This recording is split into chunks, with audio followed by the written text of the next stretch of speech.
guys है हामी चाहिँ आज हटिया जाँदैछौँ चाहिँ शनिबार हटिया तरकारी केहरू सकिरहेको छु कि लागेको छ बजारतिर पनि जाँदैछु चाहिँ आज त्यतिखेर कोठाबाट निस्किँदैछु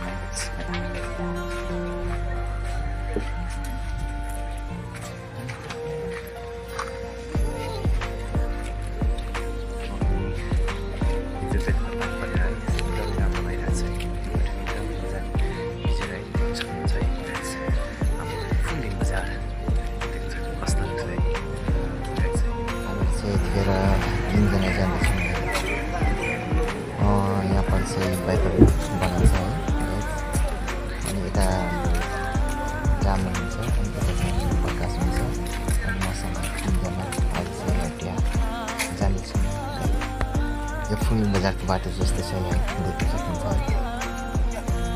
आजको मौसम चाहिँ बबाल हामी चाहिँ यतिखेर चाहिँ त्यो बाटो निस्किनु आँटिसक्यौँ है गाइस यहाँ चाहिँ भेगहरू बनाउँछ अनि यहाँ माथि चाहिँ खाजा खाने ठाउँ चाहिँ देख्न सक्नुहुन्छ परपर जानुपर्छ अनि यहाँ चाहिँ माछा पर्छ चाहिँ अब यहाँदेखि चाहिँ उता देखिन्छ नि यहाँनिर चाहिँ त्यो बाटो साइड है हामी चाहिँ टक्क यतिखेर चाहिँ टक्नी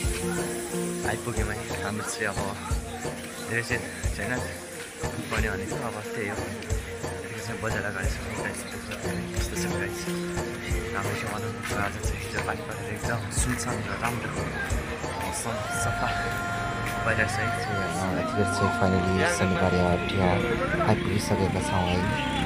हामी चाहिँ यहाँदेखि उकालो जाँदैछौँ है यहाँ बिचमा सागसब्जी तरकारीहरू बेच्न जाँदैछौँ है बन्दाकोपीहरू बेच्नु यहाँ अघि किनिसकेर फर्किँदै हुनुहुन्छ यहाँ प्याज टमाटरहरू बेच्दै हुन्छ किन्दै पनि हुन्छ यहाँदेखि हामी चाहिँ अझै माथि जाँदैछौँ है धेरै मान्छेहरू फर्किँदै हुनुहुन्छ है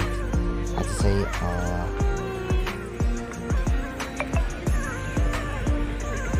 मान्छेहरू पनि धेरै आएको छन् है गाइस यहाँ यताबाट मलाई हाई गाइस है यतिखेर चाहिँ यो शनिबारे हटिया बजारमा चाहिँ एकदम राम्रो बब्बाल बनाएको छ है एकदम हेर्ने ठाउँ एकदम राम्रो बनाएको छ है हो यो देख्न सकिन्छ है एकदम राम्रो बनाएको छ है यहाँ चाहिँ हामीहरू चाहिँ यतिखेर जाँदैछौँ है गाइस यहाँदेखि चाहिँ परपर पछि जानुपर्छ है यहाँ चाहिँ धेरै मान्छेहरू बसिराख्नु भएको छ है यताबाट चाहिँ प्याजहरू टमाटरहरू बेच्दै हुँदो रहेछ है गाई अनि यहाँदेखि चाहिँ अझै परपर पछि जानुपर्छ देख्न सक्नुहुन्छ है गाई अनि यहाँ टमाटरहरू प्याजहरू बेच्दै हुन्छ अनि किन्दै पनि हुनुहुन्छ है हामीहरू चाहिँ जाँदैछौँ यतिखेर हरियो खोर्सानीहरू है अनि यहाँदेखि चाहिँ अझै पर आलुहरू धेरै छ यहाँदेखि अझै परपर खोर्सानी है देख्न सक्नुहुन्छ आज चाहिँ एकदम धेरै है तरकारी सरकारी किनिसकेर हामी चाहिँ फाइनली फर्किनेछौँ है बजारतिर बस्दै रुमतिर जानुपर्ने हुन्छ है